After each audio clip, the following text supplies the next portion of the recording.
Hello again, ladies and gents, and welcome back to Mission Consciousness, the podcast. Today we're joined by my wonderful, beautiful friend, Victoria. Victoria's a former midwife and has been very vocal across many social media platforms about her journey from being a midwife back in the day to basically exposing the hardships and the job itself and the process, and has spent many, many months under great attack in doing what she's doing now, but standing strong. She's here today to talk all about her journey. Welcome to the show, my friend. Thank you for having me, my friend. So Victoria, for the benefit of the viewers and the listeners, I'd like to give a bit of a background of obviously yourself and your journey from getting into midwifery to what you're doing actually right now. Yeah, of course. So, as you know, I am a whistleblowing midwife now. But before I became a midwife, I worked extensively in lots of normal employment jobs. I worked for Sky, I did events management. And then when I had my third son at home, I had the most spiritual awakening birth. It was such magic, that's how I would describe it, that I became a midwife. And I embarked on my journey in 2013. And I'll be honest, if I hadn't have been going through a divorce and a separation with my first husband, I probably wouldn't have recognized the oppression from the actual profession itself and how quick it impacted my life. It was almost, I was being gaslit of, you've got a lot going on, it's your family, it's you're a single mum, three children, one under, two under five at the time. So I put it down to I was devastated over all of that, which I was, but in a different way. And very quickly, AJ, the oppression at university and in the actual hospital was, it was a magnitude impact to my life. And I was raising concerns from the very beginning because that's all I've ever known to do. You've always been told to escalate. So that's what I was doing. And then before I knew it, going into my actual role, it was just carnage. I don't ever believe I was a midwife. That's not what a midwife is. So throughout the years, I was raising concerns of bullying, harassment, malpractice, policies not being followed, staffing, local national guidelines not being followed, that sort of thing. And then obviously you just get to a point where you're realizing it's all deaf ears. So you either stay and moan about it. That's the options. You stay and moan and just continue that cycle, or you stay and put your head down and just shut up and then just get on with it to pay your bills, or you leave. And the first two options were never ever going to be in line with me as a human being. So I left. I went to the CEO. I told them before, and then I whistle blew. And then I was told I'd go missing overnight by a director. Then I got called a baby killer online not long after that. And I just, it's been really, really lots of hurdles, but lots of shadow work for myself as well. So that's where I am today. So, in terms of, you mentioned about, one of the options would be to just crack on and just pay your bills. Do you think that kind of ethos is basically what encompasses a lot of the midwifery sector at the moment? Do you think there's a lot of that right now? Yes. How many of my colleagues out of, I think there's over 100, do you think are standing beside me today? Zero. Zero. So let's be honest. What is it? It must be 99.9%. Yeah. Are in that position. Yeah. Yeah. And do you feel it's like that they're just entrapped in the system? Like that there's so many people in many other systems, whether it's military, police, child protection services, all that kind of stuff. Do you think there's a lot of people that can see slowly but surely what is wrong with the systems, but they're just very much entrapped in it? Yes. I did a bit of a post on this yesterday. I understand people have got bills to pay, mortgages, they're trapped in, and that's the whole reason why you get a mortgage, because the systems all trap you in, so you can't ever really go anywhere. I never wanted to buy a house. It's never really been my thing, probably because of where I needed to be today, because I wouldn't have been able to leave if I'd had that high wage job based on the mortgage that I'd taken. But I think for me, the problem that I have with it, AJ, is that if 99% of these midwives and these colleagues stand in that system and just don't see it, there is a small portion that will be seeing what's going on. And it's those that are in the middle of that, not the ones that are fully asleep, but the ones that do know and they will swing.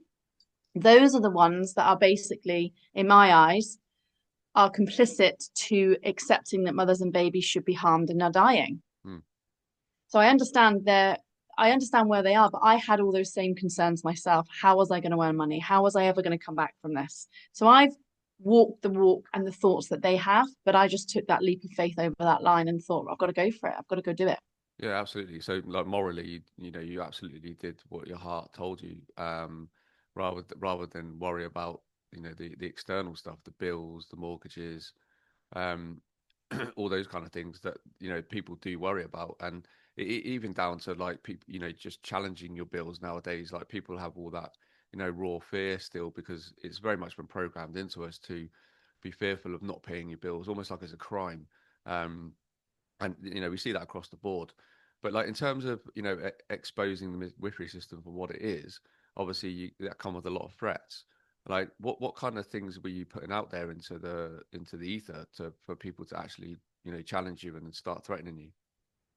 So the last email that I sent to my director, the CEO, sorry, Anne James, basically said, whatever I do next, you're not going to like, but it's for the people and it's for my colleagues. Mm. And that was my email. She left a few weeks after that. She'd been there for many, many years. Not saying that was because of me. We know that times have changed in the last 5 years, and we know why CEOs are leaving. So once I did that, I got a random email from an admin who'd obviously been monitoring her inbox and saw that. So I just posted an exit interview online. So it just encompassed all the safety, all my concerns, everything that I was concerned about within the hospital, whether it was staffing or baby deaths. Sorry. And then they enticed me into an MS Team call. So I'd already left at this point, AJ, and I'd actually done my exit interview. So I'd had my exit interview with HR, a lady called Tina, and she collated all the information that I was telling her. And I'm telling her about people laboring behind curtains for 10 hours. She even said to me, I don't know how or where to go with this information. And that was just so profound. I thought, the police? This is gross negligence, it's criminal harm. So at that point, I then started emailing all the MPs before the election, all the MPs, 630 odd, and then the Prime Minister and the Keir Starmer.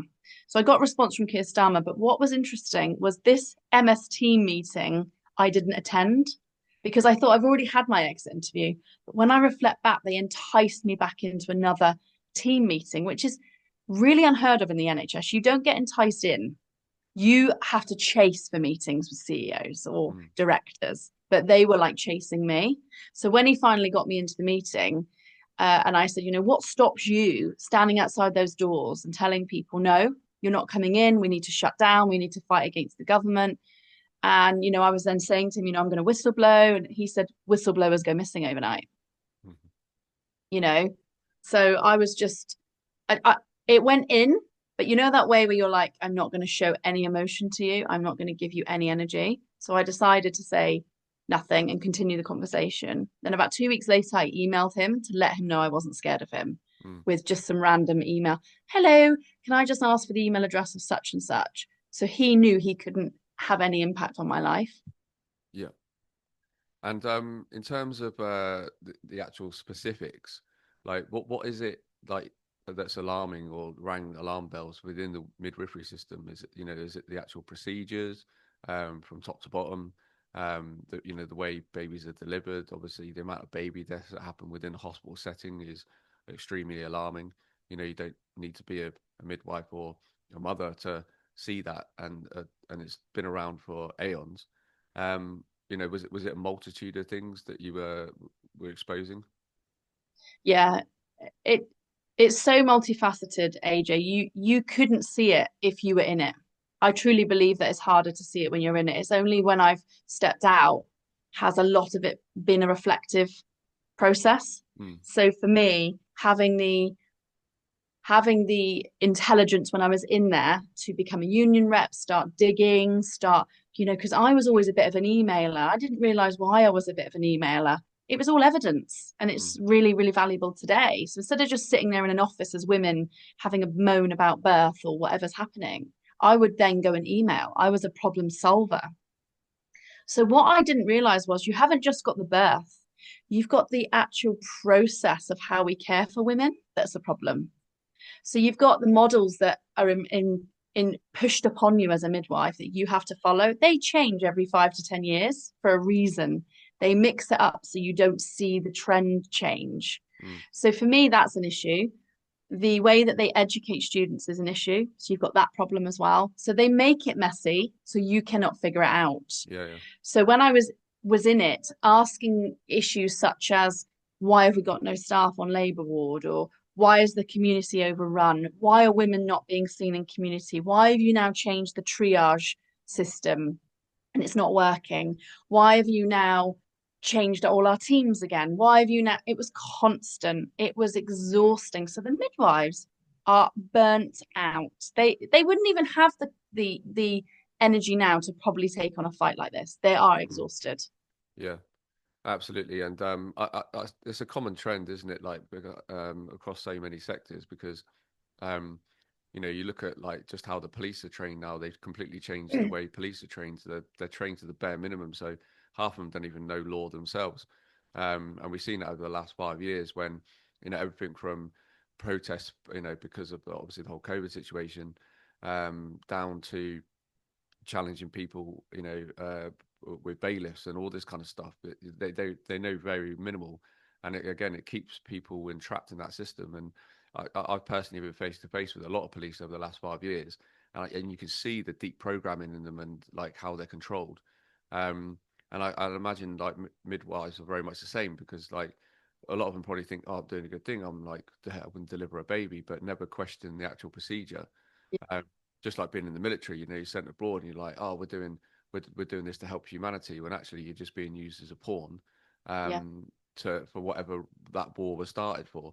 Um, and it's a sad state of affairs, but I guess every sector needs its Trojan horse, and it sounds very much like you're a Trojan horse within that system, at this critical time to bring the cards down, because at the end of the day, everybody just wants a healthy baby born in a healthy way and not immediately controlled by the system. So, I mean, most people watching and listening to this now will probably be very much aware of like the whole birth certificate, Sescovy situation, that we basically sign over our child to the state the minute we sign that birth certificate.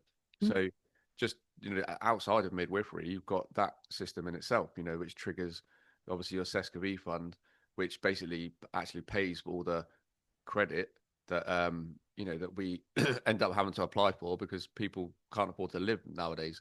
I mean, and that all starts from birth within the hospital setting. I've done a podcast some time ago with Nikita Stark, who about the procedure of actual proper natural birth, and it isn't followed or even adhered to at all within the NHS setting. Just like they don't recognise many natural remedies, and they refuse to. They don't recognise natural remedies to healing from cancer. That their way and only way is radiation and chemotherapy.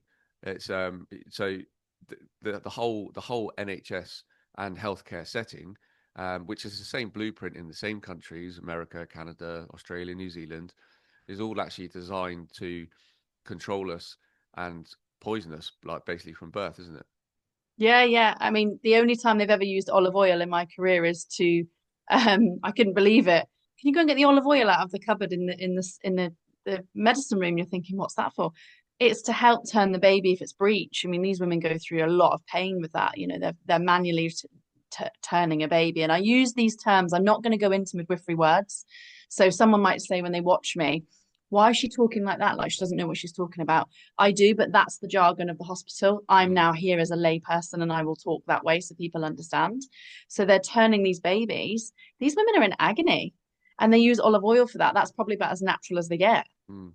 Yeah. There's no natural remedy discussion even in the community base. So even though I've always been very natural, I have always understood that there is a line between what I believe and what the education and application of the evidence is applied, because you've got to remember I'm not someone that can understand all these deep evidence-based practices, because my brain isn't analytical like that. My brain is people focused. My brain and my heart is people. Mm. So when they slap a document on me that has got all these p values and n values, the normal person can't read or understand that.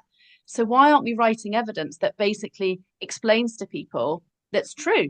Mm. Like the COVID vaccines in pregnant women, we know that they only trialed that on 35 people. Yeah. Do people even know that? Mm. Do they know that 26 of them miscarried after the COVID jabs Yeah. trial? So, There was a lot, wasn't there? Like, yeah. So when you think about that indoctrination and that real programming, it was like my body resisted it from the very beginning, but mm, I was pushing through my ego to be a midwife. yeah, Ego, ego, ego. I just want to be a midwife. I want everyone to know I'm a midwife because I hadn't healed. So if I had healed myself, there's no way I would have got past first year. yeah, 100%. But I was meant to be here. yeah. No, absolutely. And obviously, I don't think the statistics have actually come out in England, but I think it was like 2022, 2023.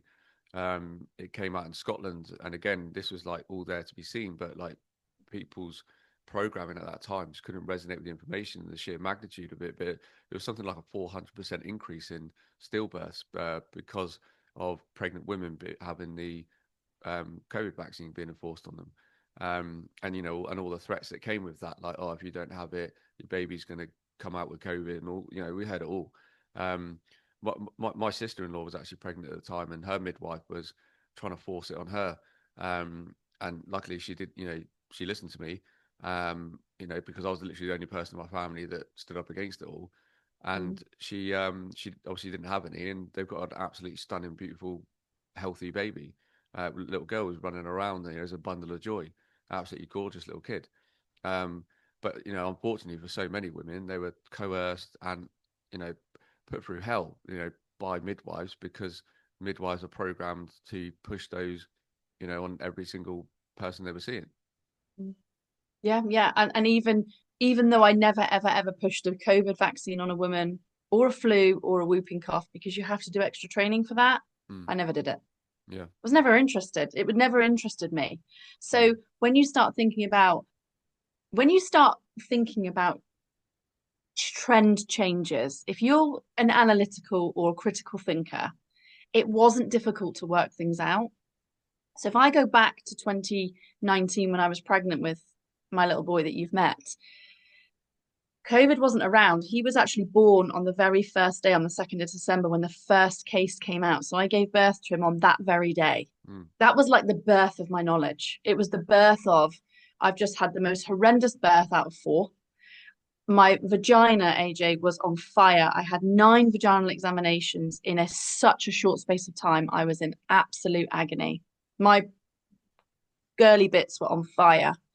And I'm not saying that to put my colleagues in a position of they did that to me. It's not a blame thing. This is an education. So when you overuse your practice out of fear in yourself, you will cause someone damage. It mm, caused me a lot of mental damage and physical pain.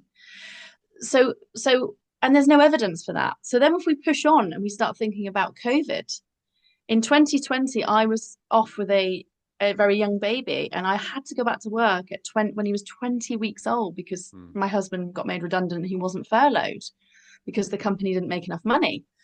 So when I went back, it was like I was scared, but I was like, I must stand with my colleagues. I must stand in this war. I had no fear in that way. But when I got there, physically, my body said, you've just stopped breastfeeding because you've now got to go to work. You've got diabetes, which you've just been diagnosed with. You're also postpartum in the 5 months. You're still so sacred and protected. And I abused it by going into the programming. yeah. So when I went into that and I worked 60 odd hours a week to make up for my wages and my husband's, not one person gave me a break to eat in all of those hours. And that went on for weeks and weeks. It wasn't a surprise when I went off sick, long-term sick, that I started to really think about what was happening. Why am I so broken? What's happened to me? And I put the mirror right on me. And I would say up until about 22 to 23, it's when I started thinking and digging and looking Yeah. and not just looking at the BBC. I turned the telly off and said, there's something not right. When I went back in 22 to 23, I would normally see a stillbirth, AJ, once a month on a shift. Once a month.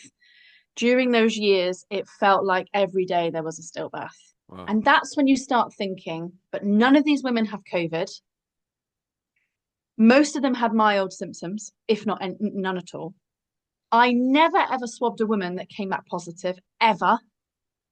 So I'm thinking, if they're supposed to be this vulnerable category, let's flip it. Everything we see is a psyops, it's fake.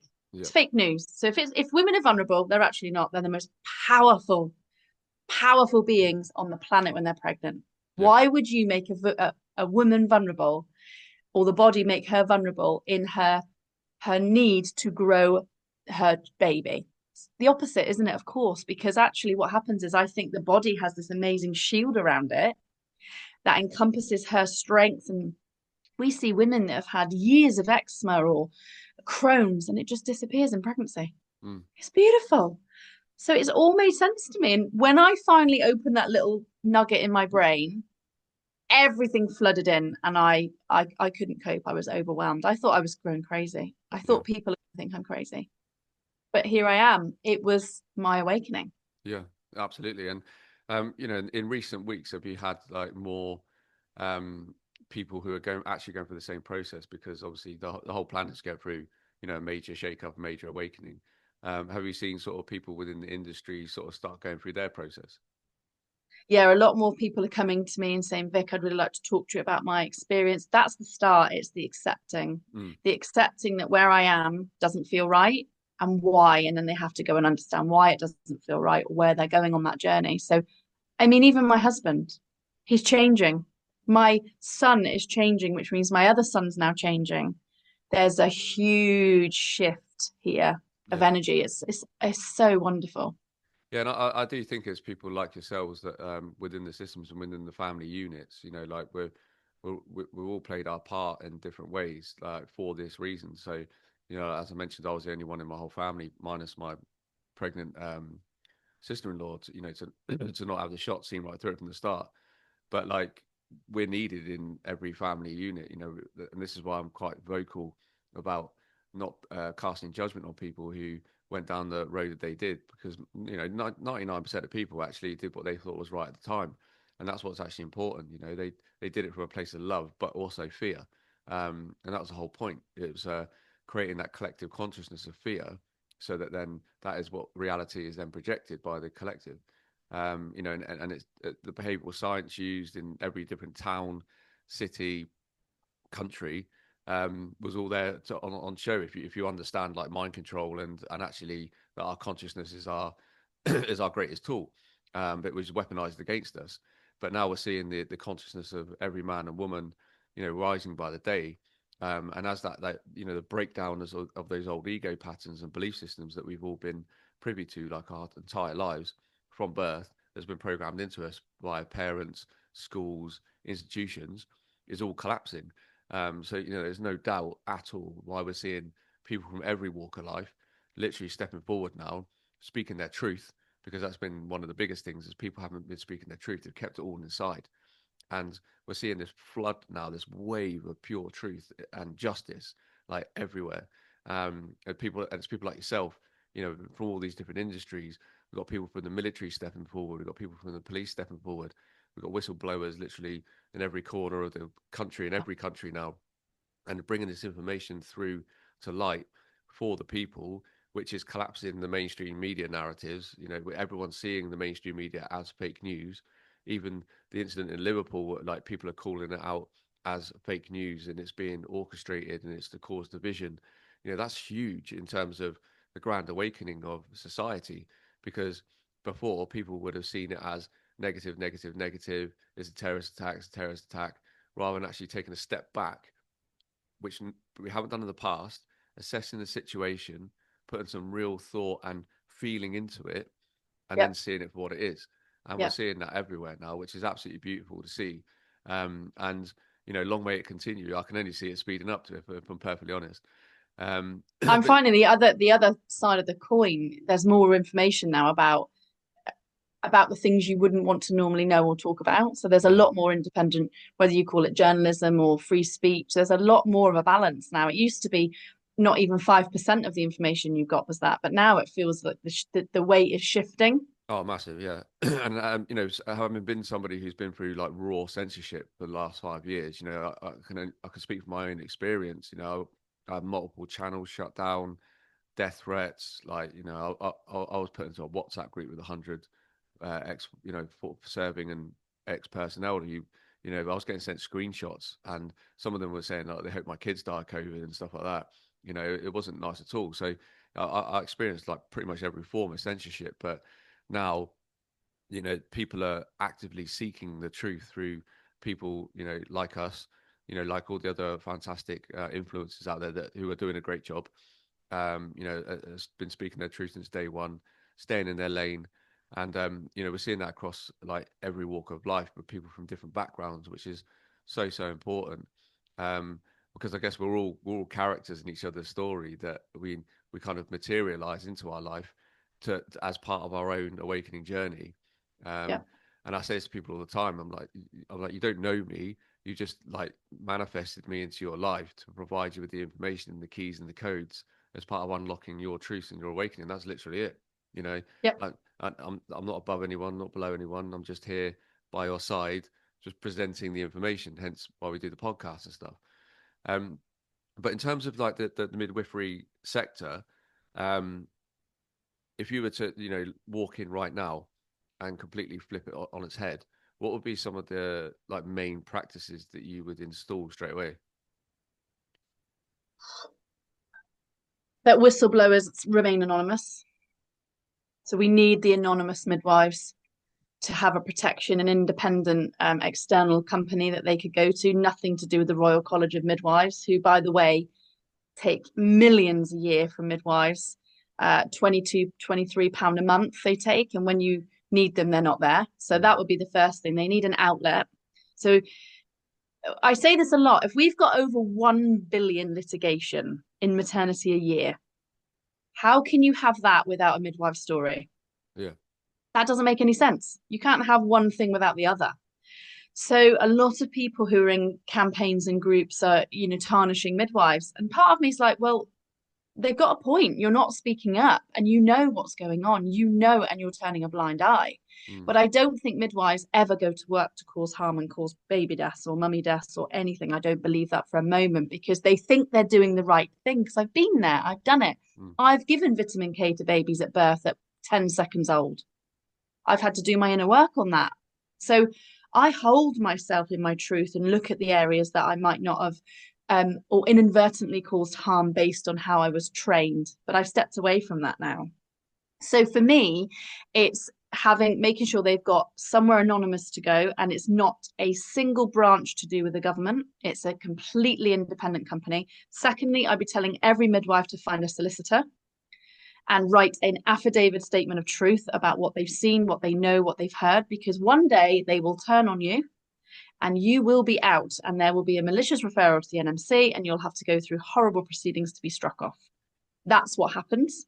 3, we need an independent maternity investigation, whether you call it an inquest, whether you call it an inquiry, whether you call it a people's tribunal. I believe a people's tribunal is the right way, but people want criminal justice. Hang on a minute. Will Powell has been fighting for justice for his son, Robbie, who was killed by the NHS in 1991, 34 years ago, 35 years ago. And he is still fighting, and he's had to fight the police. He's got European law that doctors don't have to tell the truth. He's been fighting. So instead of us plonking more and more issues on top of an old one, we need to use the people that have done this for a really long time. So I'm doing a lot of work with Will, and we're campaigning on that front. So it's that issue. So we need to look at that. But also we need to get rid of middle management who have no idea what they're doing. You've got healthcare, and then you've got corporate. You cannot run a healthcare if it's corporate. It's not possible. The same as running schools that are no longer educationally run. They're run by a private corporation. So it's so big that it needs completely dismantling. However, my biggest bugbear is that people who keep saying that the removal of normalized birth is the way forward, those people need to leave. And this topic should never come out of their mouth, especially if you are a man, because you have no idea. I don't care if you've been to medical school and obs and gynae. You have no idea what it's like to grow a baby, birth a baby, find who you are after. And these people, AJ, are actually campaigning for the removal of normalized birth. Doctors. And these people sit right with the government. Yeah. So I have a huge bugbear that actually we need to remove women and the maternity system away from the NHS because it's not a medical condition. However, we've now got a vaccine. So if these women, and I've spoken to Nikita about this in depth, if we've now got women who are vaccine injured, who have had two, three, four, five vaccines through three or four pregnancies because they have them to get pregnant, that's the advice.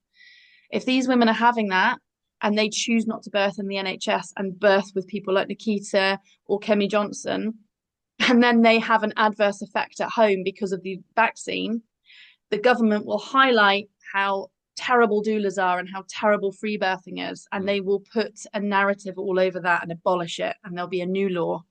So we're in a really precarious situation with this. It's perfectly planned. This is what they wanted. Yeah. So we have to find a way to get as many women as possible in a tent or in a room and in a hall and restart this whole programming. Feet on the floor, community, grassroots. Nurture your body before you get pregnant. Understand from very young age about birth and women and periods and emotions. It's got to start there, Yeah. in my view. So that there are so many bits I could chop up, and I don't have a solution. But I think the one solution, the one very thing for midwives is to get them protection autonomously out of the system, sorry, and then get women away from the system and back in their communities. That's it. Yeah, and that's such a big agenda within itself, isn't it? Because the average man has been so heavily programmed to just go out there, pull a wage, like hustle, keep all Yeah. their emotions inside. So women around the world have been having to stand in their masculine energy all this time, and then and it's such a sad thing, not being not seeing a beautiful lady not being able to stand in her own feminine energy, and that plays a big part in you actually getting pregnant in the first place. And you mentioned earlier about like changing the whole structure and the education around it. Absolutely, because you want to provide the most powerful and healthiest vessel for your child to grow in. And you can see just how heavily poisoned humanity is, and look at the obesity levels just around the country. You can go to any town or city now, and the obesity is all there on show. And I was at a wedding the other night, and I'd say about 85% of the males there all had dad bods. And that's not me judging, it's just an observation. It's just you can see what's happened to the social engineering, what's happened to humanity. And it's and the amount of women there that were just like almost had spray on dresses on because they were just like so big. And I was just like, wow. And everywhere I see it everywhere.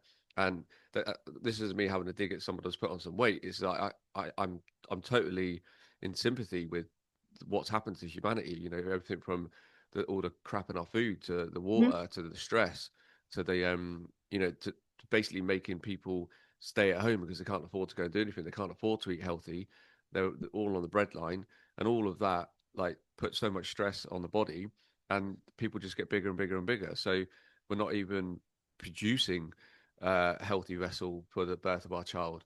And that's when people start looking elsewhere, isn't it, for alternative quick solutions, like you're saying, a vaccine, or even like they've even got shots now to help you lose weight. So it's like, Oh, uh, Monjano and the yeah, Zempic. I mean, that is frightening what's happening. The people are losing their teeth and people are dying, and yeah, you know, it's yeah. it's yeah, it's And this is all waged against we the people. This is a war on humanity because they just want us completely poisoned, like in a low vibration, and they want us at a cellular level, just full of like all sorts, so that we don't go through this ascension process. So you don't go through an awakening process. So the more people you can do that to individually, the easier it is to control the collective.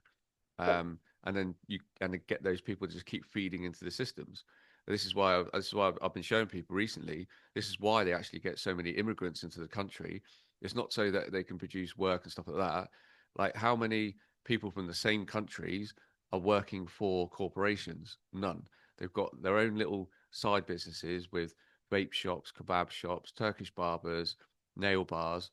Um, all these fake food shops that have just popped up out of nowhere. They're just literally just have fake food and energy drinks. Like if you actually look at all the things that they produce, they all poison the native people. Yep. Like all of them. That's what they're designed for. So then and then obviously they use those shops as fronts for like laundering money, trafficking children, drugs, etc., etc., etc. And that's why you're seeing it in the same blueprint in every single town. And I use where I lived before, Grimsby especially, has literally been run into the ground. The people are so heavily indoctrinated, so heavily poisoned, so heavily dumbed down that they can't see it.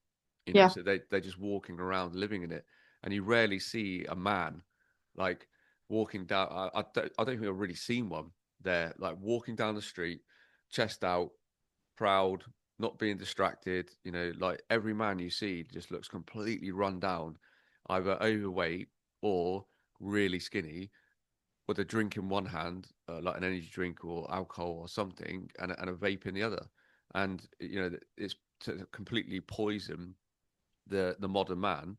And then when you poison the modern man, you've got the modern woman. Poison the family. You poison the woman, you poison the family. It's an ongoing effect. And I think women that are overweight, they're straight. You think about how much it costs if I went to Nikita, it would cost me whatever amount of money to be cared for by Nikita, one of Nikita's team at home. Mm. The minute you've got a comorbidity, overweight, smoker, previous small baby,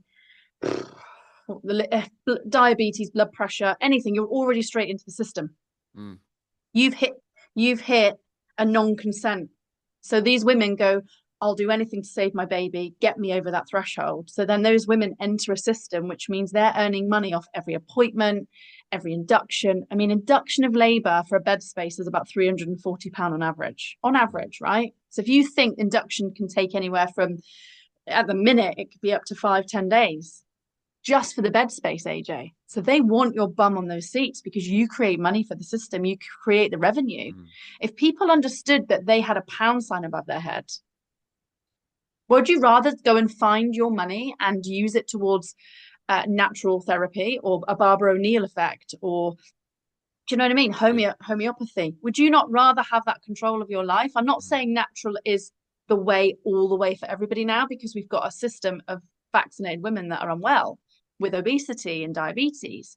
But what's interesting is diabetes is measured in different parts of the country on different levels. So if you came to Plymouth, because we've got a lower birth rate and more hospital space, your blood sugar grading results might be a little bit wider in range. But in London, they're even higher because they haven't got the bed space to induce everybody.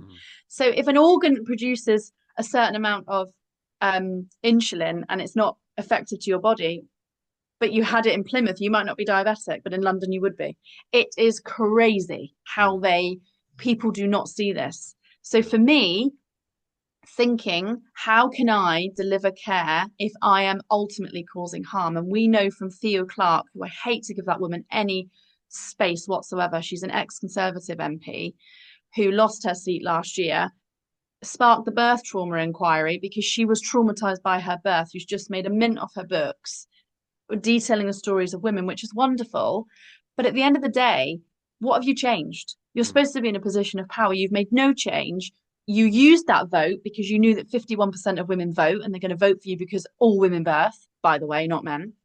So in my eyes, I'm thinking, where is the change? The change just comes through this empty promise, this desire of towing the party line.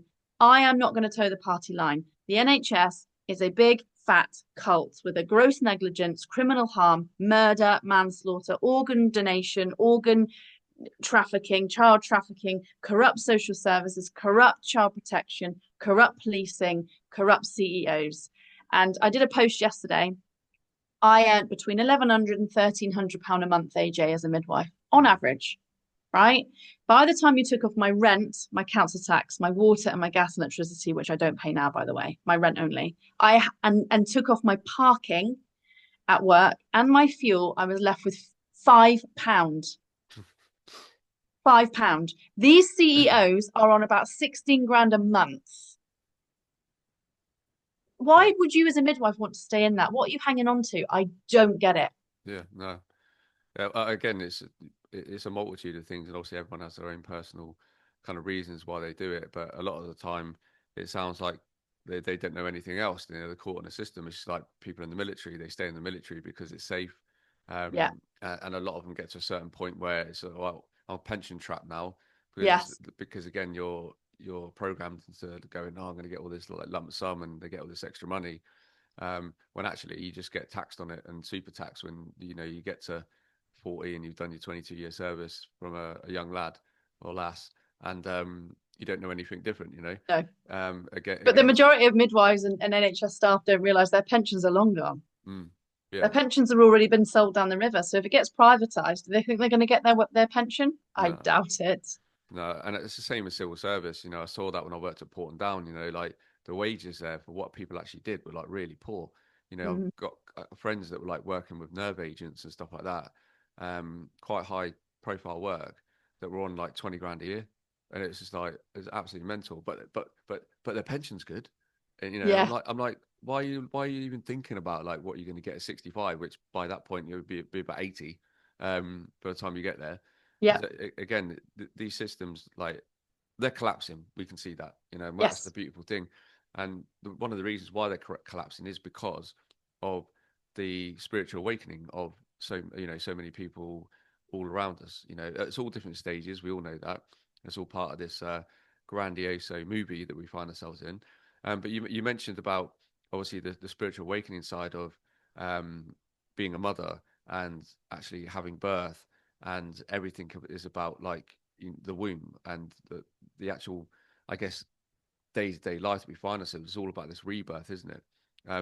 What talk about that with us, like what that was like for you, because I know there'll be like lots of ladies out there that will really resonate with your journey. So I'm a mum of four now, but I had my first birth in Dundee, and it was a very long, painful labour, back to back, epidural, von tooth delivery, stitches. I was 19, completely unaware, but I was aware then that nobody in my group had a cesarean section. We all had vaginal births.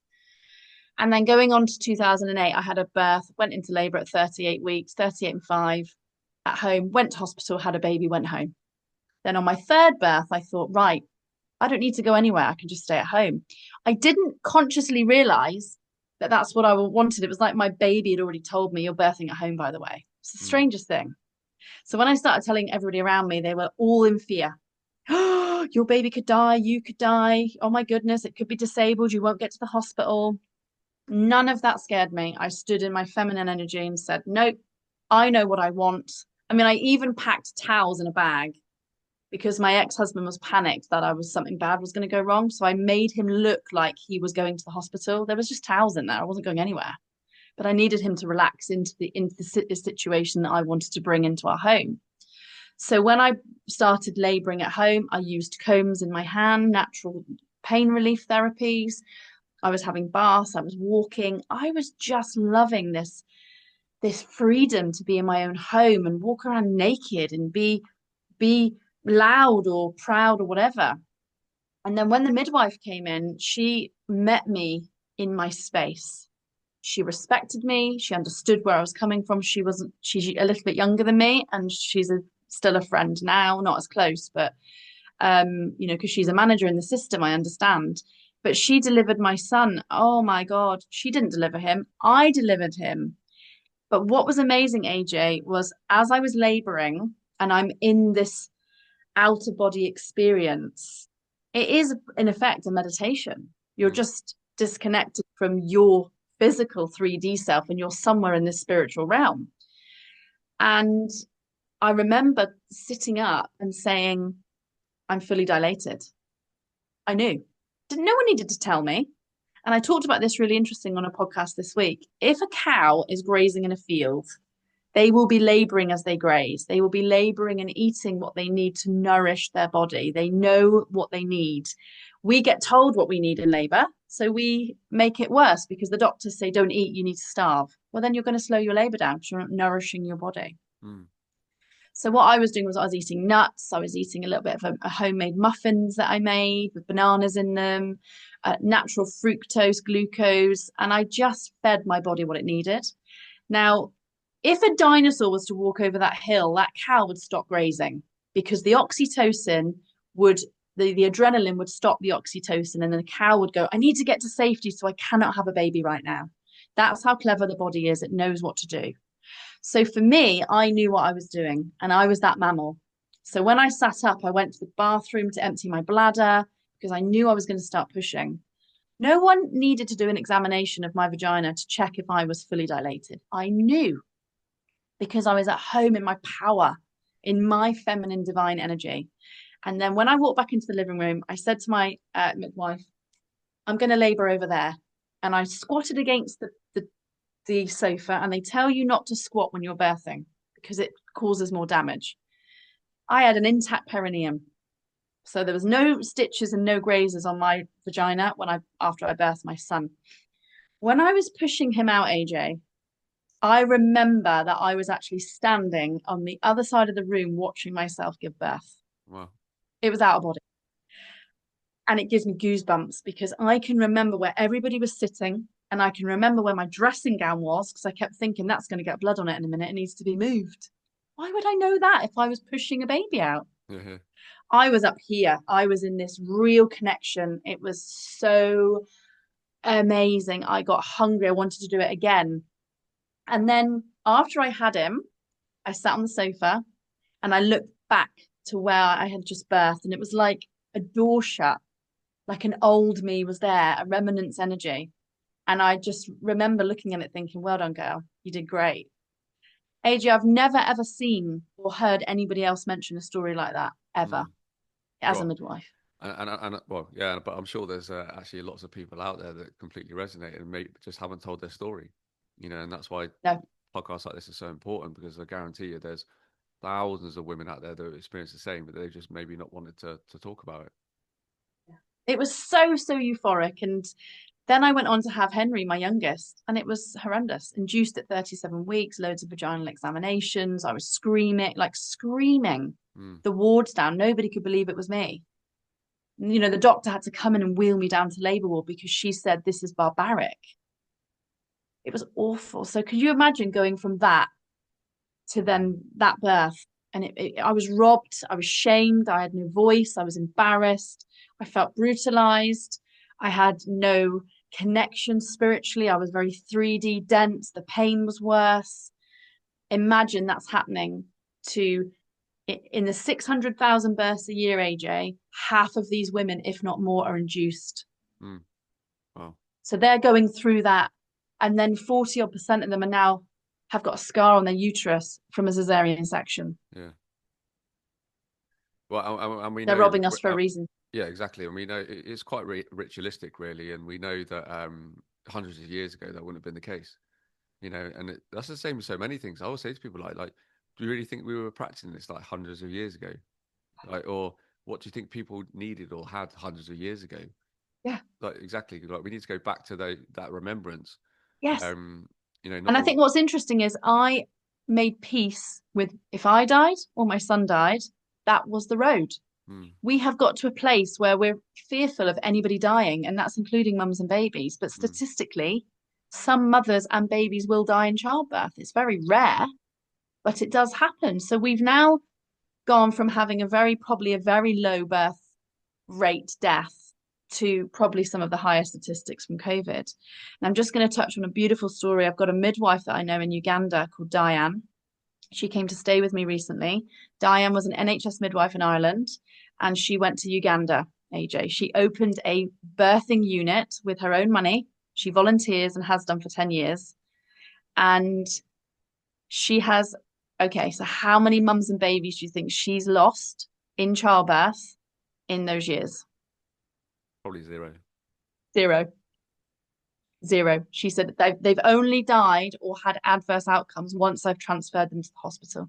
Wow. She's never ever lost a mum or baby. She said, Vic, there's no diabetes, there's no blood pressure problems. It's very rare. These women are malnourished, but also nourished. They come in at 5 centimeters and they labor together. They strip off and hold each other. They're laboring together. They squat over a bucket. But in England, in the United Kingdom, we're like, get on that bed. Don't move. Don't connect to your uterus. Don't connect to your heart space. Don't connect to anything spiritual. This is a 3D problem. This is a medical problem. This is a medical emergency. Do you know what words they use? Things like failure to progress, failure to descent, failure to rotate, failure, failure, failure. Can you imagine? 1 in 3 women have got trauma. I'm not surprised. No, absolutely. It's it doesn't surprise me either. But again, it's almost as like just as a animal is put through fear processes, they hold that consciousness, right? So it's Yes. almost like you put the mother into fear, the baby holds that fear coming out. Yeah. So, from the minute you're born, Yeah. and then you're taken away within seconds, giving you vitamin K shot and taken away from the mother to be Yeah. cleaned up, and that whole process. It's Yeah. just it's quite barbaric, really. But what would like to stress is that we shouldn't like hold ourselves in negative esteem because we've all been through it. My children were born in a hospital. My children had childhood vaccinations. I did as a kid, and I don't hold any judgment against like my mother for that, or it's all part of this process. And like you went through literally the yin and the yang when it came to the birthing process, like clearly for a reason, for these times, because we've just literally shown everyone on this podcast like what it's like to have a natural birth when you're in complete control, you and spirit, compared to like being completely controlled, completely put into fear. So that yin and the yang is like all there for people to see and understand. And these yin and yangs, funny enough, come with most walks of life. Yeah. So we need to kind of honor that as like huge, huge lessons Yes. for us, because otherwise we would never understand any of it. We wouldn't understand that, you know, not everything is good. Like Yes. you need to have that bad. You need to Yeah. have that negative. You need to have that darkness. You need to have that shadow side of everything, because otherwise you wouldn't appreciate and be grateful and actually have pure gratitude for actually how good some things can actually be. But you've got to see it with a wider lens as the observer, and often as an experiencer. Um, Yes. to be able to kind of put those stories forward. Mm. And I just know that like anybody watching and listening will resonate loads of what you said. Mm. Um, and on that note, like where is the best place for people to reach out and connect with you? Because I'm sure a lot of people will, once this episode goes out. So I'm on X as the Victoria, the uncensored midwife, Victoria underscore Rixon, Rixon. To be honest, I was on Instagram, but as you know, my Instagram got shut down, so I've just left it on X. To be honest, you can reach me on there. If it's hard because I don't follow back, so if anybody does want to get hold of me, I do have a Facebook, and you can send me a message. But if it's anything, people want medical advice, I can't give that now. I'm not on the register. I've relinquished my pin. I don't believe in full medicine. If you're in Mm, an acute emergency, you need it. So if people are asking me questions about medicine, I'm not prepared to go down that road and start getting involved with that. But I will more than happy talk to anybody that has any concerns about the connection to themselves and why they fear the question they're being asked, and they have to work through those emotions. So yeah, that's about it. beautiful. Well, thank you, my friend, for taking the time out to share just an unbelievable, fascinating story and journey with the wider public. It's really important that we get these stories out there, because there's so many people going through very similar patterns and experiences that you did, and are all in the systems and are starting to question and doubt, what they're doing. Are they in the right place? They're doing a lot of soul searching. That beating drum within them is starting to sound, and they maybe don't know what that connection is or how to actually listen to it. So it's really important that stories like yours are out there, for the benefit of the public, because we're going through this unbelievable time in Yeah. human history where everybody from baby up to elderly pensioner going through an awakening process of some sort, because it's all prophesized for this time. And we need to honor that, like, and the people listening need to honor that, and literally go turn the lens inwards, go within, because that's, as I say all the time, that's where all the answers are.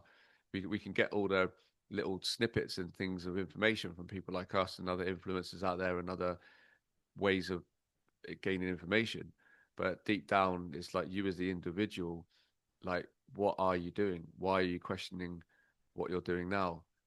Questions are your greatest weapon, Yeah.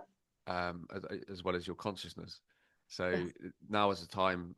more than ever to keep raising that vibration within you, and that frequency to where all the truths are, and a lot of it is deep within you. And we do that by cutting out the distractions, cutting out the noise, cutting out the influence from negative entities that are clearly trying to keep us entrapped, and just pay attention to actually what serves us the most, like of your highest good, and listen to that, because that is you connecting to your higher self, funnily enough. Absolutely. But thank you so much again for coming on. It's been an absolute pleasure. You know, So you're an absolute gem for humanity. And I know that I know that there's going to be a lot of people that are going to look to you for some guidance and as they go through their process. But from me, I'm Victoria. Look after yourselves, ladies and gents. Stay away from the NHS, and I'll see you very soon once again on Mission Consciousness, the podcast. Much love.